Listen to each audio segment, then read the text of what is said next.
Bismillahirrahmanirrahim. Assalamualaikum warahmatullahi wabarakatuh. Alhamdulillahirabbil alamin wassalatu wassalamu ala asrofil anbiya'i wal mursalin Sayyidina Muhammadin wa ala alihi wa sahbihi ajma'in, amma ba'du. Segala puji syukur kehadirat Allah Subhanahu wa taala karena sampai detik ini kita masih diberikan kenikmatan oleh Allah Subhanahu wa taala, nikmat iman, nikmat Islam, nikmat kesehatan, yang sampai detik ini kita masih dapat melaksanakan kegiatan sehari-hari untuk menggapai ridha Allah Subhanahu wa taala. Salawat serta salam kita sampaikan kepada junjungan kita, suri teladan kita, panutan kita Nabi besar Muhammad sallallahu alaihi wasallam, kepada para keluarganya, sahabatnya, dan insyaallah rahmatnya, sampai kepada kita umat akhir zaman yang selalu menjalankan perintah-perintah Allah Subhanahu wa taala dan menjalankan sunnah-sunnah Nabi besar Muhammad sallallahu alaihi wasallam. Pada kesempatan kali ini kita akan belajar tentang akidah, yang menyangkut akidah yaitu iman kepada kitab-kitab Allah Subhanahu wa taala. Sebelum kita masuk belajar tentang keimanan, kita membaca surat Al-Fatihah dan doa belajar. A'udzubillahi minasyaitonirrajim. Bismillahirrahmanirrahim. Alhamdulillahirabbil alamin arrahmanirrahim maliki yaumiddin. Iyyaka na'budu wa iyyaka nasta'in. Ihdinas siratal mustaqim. Siratal ladzina an'amta 'alaihim ghairil maghdubi 'alaihim waladdallin. Amin. Bismillahirrahmanirrahim. Rabbi zidni 'ilman warzuqni fahman bi rahmatika ya arhamar rahimin. Rabbi ghfirli wa liwalidayya warhamhuma kama rabbayani shaghira. Rabbi ishrah li sadri wa yassir li amri wahlul 'uqdatam min lisani yafqahu qawli. Amin. Baik. Untuk pembelajaran kali ini, sebagaimana Bapak sampaikan tadi, kita akan belajar tentang keimanan kepada kitab-kitab Allah Subhanahu wa taala. Keimanan ini termasuk dalam rukun iman dalam orang-orang Islam, harus yakin dan percaya tentang kitab-kitab Allah Subhanahu wa taala. Sebelumnya kita pengantar dulu, yaitu apa jadinya apabila kita menaiki kendaraan di jalan namun tidak memiliki tujuan yang jelas. Kita hanya naik tapi tidak tahu kemana tujuannya. Tentu kita hanya akan menghambur-hamburkan bahan bakar dan mengganggu perjalanan pengguna jalan yang lain. Bahkan lama-kelamaan kita bisa tersesat. Manusia di dunia ini, jika hidup ini tidak memiliki arah yang jelas dan benar, hanya akan menghabiskan usia tanpa memiliki manfaat dan kemudian tersesat. Jadi, hidup ini harus memiliki arah atau tujuan yang jelas dan benar. Lalu siapa yang mengetahui arah atau tujuan hidup yang benar itu? Tentu yang mengetahui secara pasti adalah Allah Subhanahu wa taala, Tuhan yang menciptakan manusia. Maha suci Allah Subhanahu wa taala yang tidak menghendaki manusia itu hidup dalam kesesatan. Oleh karena itu, Dia memberikan arah yang jelas dengan cahaya petunjuknya. Allah Subhanahu wa taala memberikan petunjuk mengenai tata cara mendekatkan diri kepadanya, sehingga kelak di akhirat dapat bertemu dengannya dalam keadaan menjadi hamba yang dikasihinya. Allah Subhanahu wa taala menghendaki hidup kita ini saling membantu, saling membahagiakan, serta menanam berbagai amal kebaikan selama hidup di dunia. Sebaliknya, Allah Subhanahu wa taala tidak menghendaki manusia saling menyengsarakan dan menyakiti satu sama lainnya. Manusia dapat menjalani hidup dengan benar dan terarah, akan merasakan kebahagiaan dalam dunia dan akhirat. Sebaliknya, jika mereka yang menjalani hidup tanpa aturan dan seenaknya sendiri, tentu akan lebih sering mengalami masalah, mengalami kesulitan, dan mengalami kegelisahan. Orang yang tidak pernah mengindahkan aturan, yang tidak taat aturan, juga bisa membuat orang lain di sekelilingnya merasa terganggu, bahkan gelisah. Jadi, petunjuk Allah Subhanahu wa taala yang tertuang di dalam kitab-kitab yang diturunkannya merupakan panduan untuk kebahagiaan manusia di dunia sampai di akhirat. Sekali lagi, kitab itu benar-benar berisi cara yang dapat membimbing kita untuk meraih kebahagiaan. Sungguh rugi manusia yang tidak pernah membaca, memahami, serta memegang teguh isi kitab suci itu. Sungguh rugi, sungguh rugi, sungguh rugi. Tujuan dari kita mempelajari tentang iman kepada kitab-kitab Allah, yaitu kita supaya bisa memahami makna apa arti keimanan kepada kitab-kitab Allah Subhanahu wa taala, dan kita bisa mengetahui dalil nakli, maksudnya dalil di Al-Qur'an tentang keimanan kepada kitab-kitab Allah Subhanahu wa taala. Iman kepada kitab-kitab Allah Subhanahu wa taala berarti percaya dan yakin dengan sepenuh hati bahwa Allah Subhanahu wa taala telah menurunkan kitab-kitabnya kepada para rasulnya. Ajaran yang terdapat di dalam kitab tersebut disampaikan kepada umat manusia sebagai pedoman hidup agar dapat meraih kebahagiaan di dunia dan di akhirat.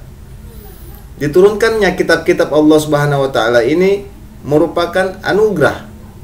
Jadi anugerah ini, orang dapat kitab, dapat anugerah. Anugerah bagi siapa? Bagi manusia. Mengapa demikian? Karena manusia dikaruniai akal, pikiran, sehingga dapat mengkaji ilmu pengetahuan yang ada di dalamnya. Kitab-kitab Allah Subhanahu wa taala tersebut juga memberi jalan keluar terhadap setiap masalah dan kesulitan yang dihadapi oleh manusia. Dengan adanya kitab-kitab Allah Subhanahu wa taala ini, manusia dapat membedakan mana yang benar dan mana yang salah, mana yang bermanfaat dan mana yang mengandung mudarat atau keburukan. Seandainya kita tidak mempunyai pedoman yang datangnya dari Allah, tentu kita tidak akan pernah mengetahui keberadaan, keesaan, dan keagungan Allah Subhanahu wa taala. Demikian juga dengan orang-orang terdahulu. Mereka mendapatkan informasi mengenai keesaan Allah Subhanahu wa taala melalui kitab Allah Subhanahu wa taala tersebut. Tanpa dibimbing oleh kitab Allah Subhanahu wa taala, manusia juga akan melakukan penyembahan yang sesat dan tindakan-tindakan sesuka hati. Tanpa kitab Allah Subhanahu wa taala, sudah pasti akan membuat manusia berada dalam kegelapan. Ibarat seorang yang sedang berjalan, manusia berjalan tanpa mengetahui arah dan tidak mempunyai tujuan. Jika demikian, apa yang akan terjadi? Tentu perjalanan hidup ini akan tersesat. Untuk lebih memahami hal tersebut, kita perhatikan firman Allah Subhanahu wa taala dalam Quran surat Al-Maidah surat kelima ayat 16. A'udzubillahi minasyaitonirrajim. Bismillahirrahmanirrahim. Yahdi bihillahu manittaba'a ridwanahu subulas salami wa yukhrijuhum minaz zulumati ilan nuri biiznihi wa yahdihim ila siratim mustaqim. Dengan kitab itulah Allah memberi petunjuk kepada orang-orang yang mengikuti keridhaannya ke jalan keselamatan, dan dengan kitab itu pula Allah mengeluarkan orang itu dari gelap gulita kepada cahaya dengan seizinnya dan menunjukkan ke jalan yang lurus. Quran surat Al-Maidah. Kitab Allah Subhanahu wa taala itu sesuai Al-Quran ada 4 sesuai urutannya. Yang pertama kitab Taurat, yang kedua kitab Zabur, ketiga kitab Injil, dan keempat kitab Al-Quran. Kitab Taurat diturunkan pada abad ke-12 sebelum Masehi. Diturunkan kepada Nabi Musa alaihi salam. Nama Taurat itu berarti hukum atau syariat. Pada saat itu Nabi Musa alaihi salam diutus oleh Allah Subhanahu wa taala untuk berdakwah kepada bangsa Bani Israel. Oleh karena itu tepat sekali kalau kita meyakini bahwa kitab Taurat diperuntukkan sebagai pedoman dan petunjuk hidup bagi kaum Bani Israel saat itu. Adapun bahasa yang digunakan dalam Taurat adalah bahasa Ibrani. Sebagai muslim, kita sangat meyakini akan keberadaan kitab Taurat ini. Kita meyakini bahwa kitab Taurat benar-benar wahyu dari Allah Subhanahu wa taala. Keyakinan ini diperkuat oleh keterangan-keterangan yang ada di dalam Al-Quran. Salah satunya adalah yang tertuang dalam firman Allah Subhanahu wa taala Quran surat Al-Mu'minun surat ke-23 ayat 49. A'udzubillahi minasyaitonirrajim. Bismillahirrahmanirrahim. Walaqad ataina Musal kitaba la'allahum yahtadun. Dan sungguh telah kami anugerahi kepada Musa alaihissalam kitab Taurat agar mereka Bani Israel mendapat petunjuk. Kitab Taurat yang diturunkan Allah Subhanahu wa taala kepada Nabi Musa untuk bangsa Bani Israel atau kaum Yahudi agar mereka senantiasa berada dalam jalan kebenaran. Adapun pokok-pokok ajaran yang ada di dalam kitab Taurat yang diturunkan di Bukit Sinai, yaitu 1. Perintah untuk mengesahkan Allah Subhanahu wa taala. 2. Larangan menyembah patung atau berhala. 3. Larangan menyebut nama Allah dengan sia-sia. 4. Perintah menyucikan hari Sabtu. 5. Perintah menghormati kedua orang tua. 6. Larangan membunuh sesama manusia. 7. Larangan berbuat zina. 8. Larangan mencuri.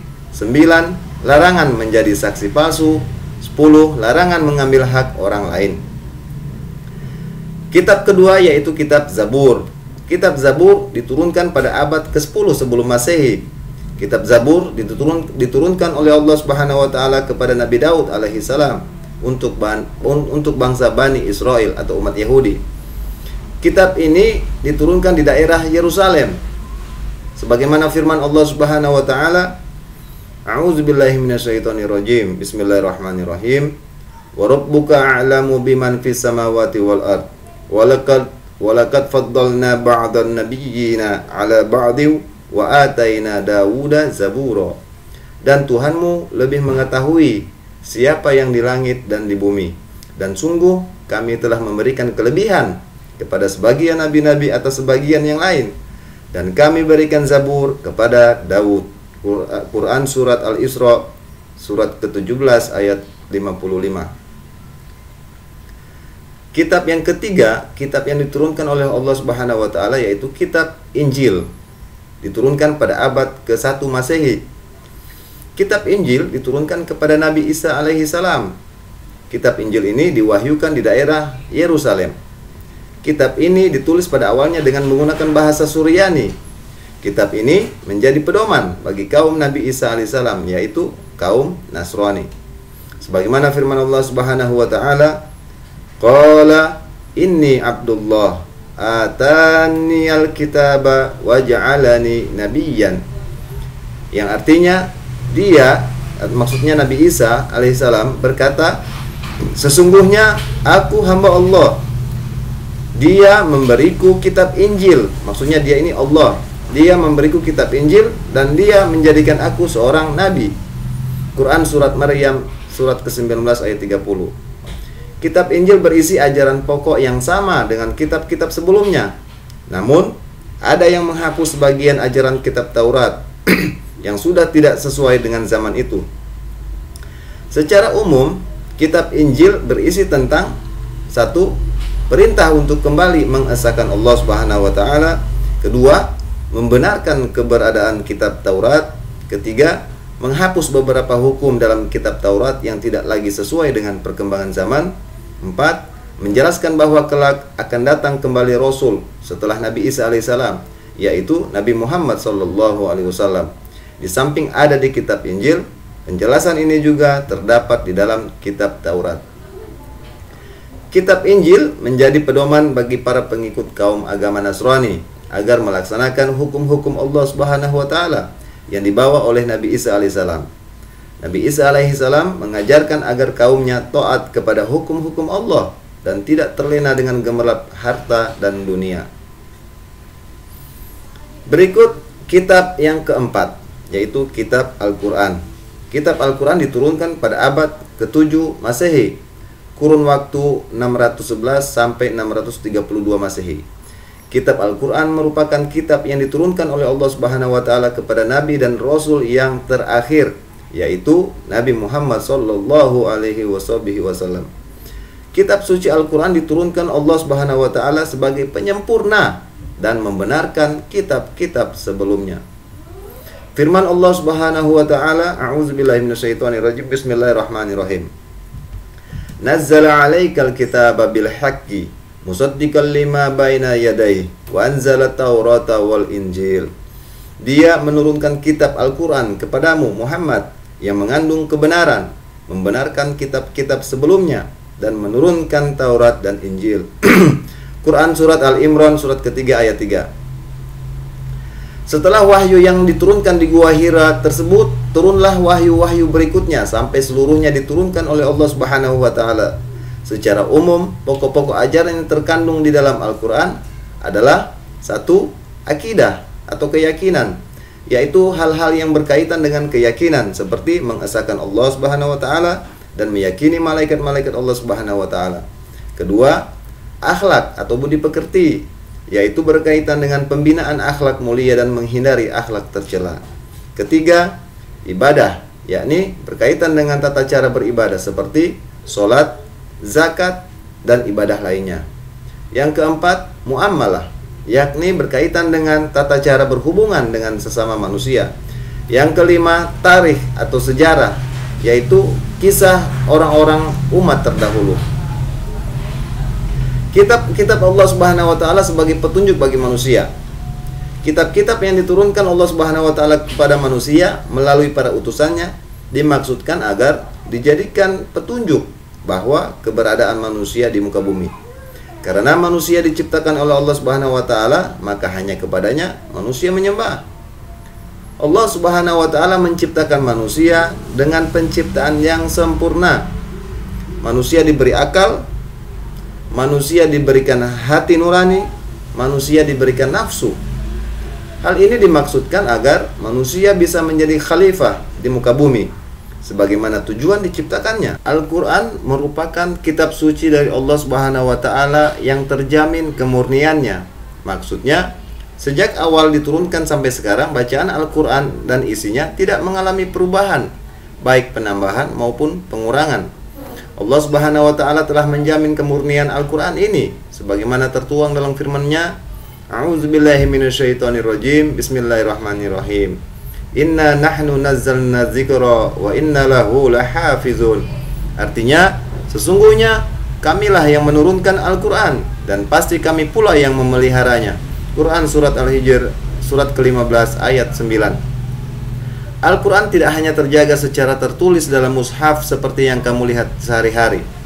Al-Quran juga terjaga dalam hati dan pikiran para penghafal Al-Quran yang jumlahnya jutaan.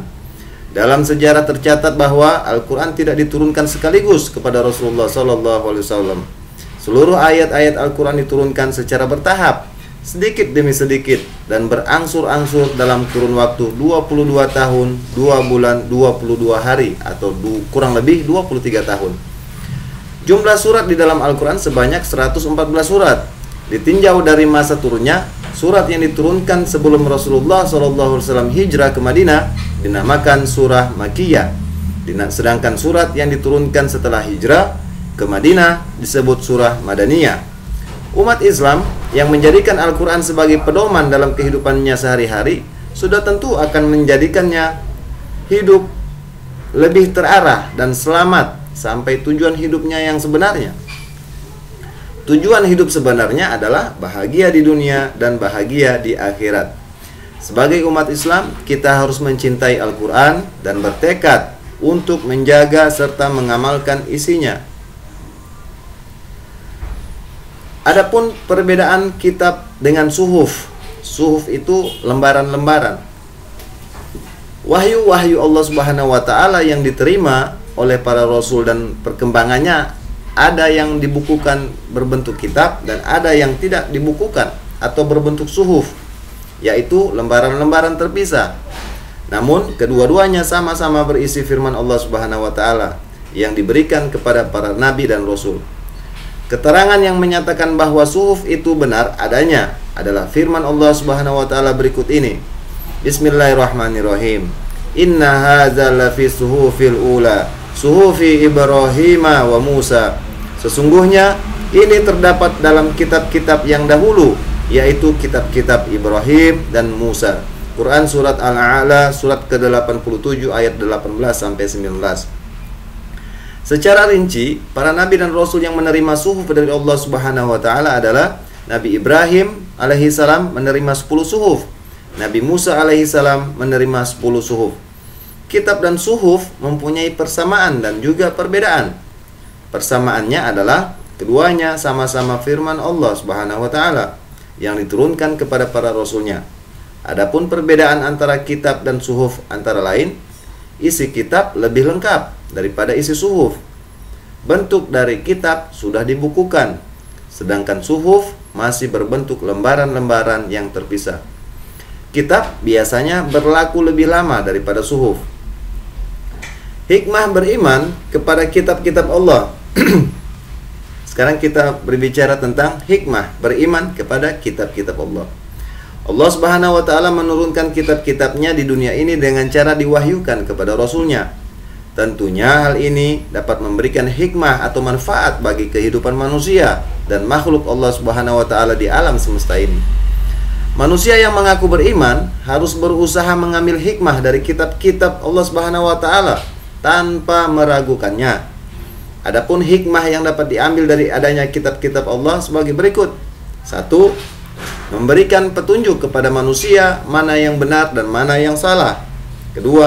Pedoman agar manusia tidak berselisih dalam menentukan kebenaran. 3. Memberikan informasi sejarah kehidupan orang-orang terdahulu. Hal ini bisa menjadi pelajaran hidup yang berharga bagi umat manusia saat ini. 4. Manusia dapat mengetahui betapa besarnya perhatian dan kasih sayang Allah Subhanahu wa taala kepada para hamba dan makhluknya. 5. Manusia yang beriman akan dapat mengetahui dan membedakan mana yang baik dan mana yang buruk, karena di dalam kitab dijelaskan tentang perilaku yang baik dan buruk. 6. Mensyukuri segala anugerah dan nikmat Allah Subhanahu wa taala, termasuk pemberian petunjuk yang benar melalui kitab-kitabnya. 7. Hati manusia menjadi lebih tentram dan menambah ilmu pengetahuan. 8. Memiliki sikap toleransi yang tinggi, karena kitab-kitab Allah Subhanahu wa taala memberikan penjelasan tentang penanaman sikap toleransi, saling menghormati dan menghargai orang lain, bahkan pemeluk agama lain. 9. Meningkatkan kesabaran dalam menerima cobaan, ujian, dan musibah yang menimpa pada dirinya. Demikian itulah tadi pembahasan kita tentang memahami makna dan keimanan kitab-kitab Allah Subhanahu wa taala. Semoga materi kali ini dapat dipahami dan dimengerti. Sebelum kita tutup, kita berdoa kepada Allah Subhanahu wa taala, semoga Allah Subhanahu wa taala menjadikan kita orang-orang yang mampu bersyukur atas karunia, yaitu pemberian Allah, yaitu kitab suci Al-Qur'an yang menjadikan pedoman dan petunjuk hidup kita selama di dunia ini. Insya Allah mendapatkan keberkahan, mendapatkan petunjuk dari apa yang kita pelajari selama ini. Kita membaca surat Wal Asri dan doa penutup. A'udzubillahi minasyaitonirrajim. Bismillahirrahmanirrahim. Wal asri innal insana lafil khusri illal ladzina amanu wa amilu solihati wa tawasaw bil haqqi wa tawasaw bis sabri. Rabbi ghafirli wa liwalidayya, Rabbi ghafirli wa liwalidayya, Rabbi ghafirli wa liwalidayya, warhamhuma kama rabbayani shaghira. Rabbana atina fid dunya hasanah wa fil akhirati hasanah wa qina azabannar. Wa sallallahu ala sayyidina Muhammadin wa ala alihi wasallam. Subhana rabbika rabbil izzati amma yasifun, wa salamun alal mursalina walhamdulillahi rabbil alamin. Wassalamualaikum warahmatullahi wabarakatuh.